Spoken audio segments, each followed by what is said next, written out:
చూడండి, 7వ దూత పలుకు దినములలో అతడు బోర ఊదబోచుండగా దేవుడు తన దాసులకు ప్రవక్తలకు తెలిపిన సువార్త ప్రకారము దేవుని మర్మము సమాప్తమగునని చెప్పాను.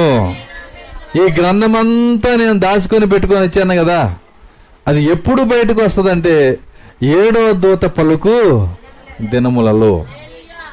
కాబట్టి 7వ దూత పలికే దినములు అని ఆయన చెప్పినప్పుడు, ఒక గ్రంథమును ఆయన బైబిల్ అంతా మర్మంగా చెప్పినప్పుడు, మరి ఆ గొప్ప 7 ముద్దల గ్రంథాన్ని ఆయన దాచిపెట్టినప్పుడు, మరి ఆ 7వ దూత ఎవరు అని వెతికే బాధ్యత ప్రతి క్రైస్తవుని మీద ఉంది. కానీ ఎవరైనా ఎతుకుతారా? ఎవరు ఎత్తుకరు. మా పెద్దయ్య గారు అట చెప్పలేదండి, మా చిన్నయ్య గారు అట చెప్పలేదండి. ఎందుకంటే వాళ్ళ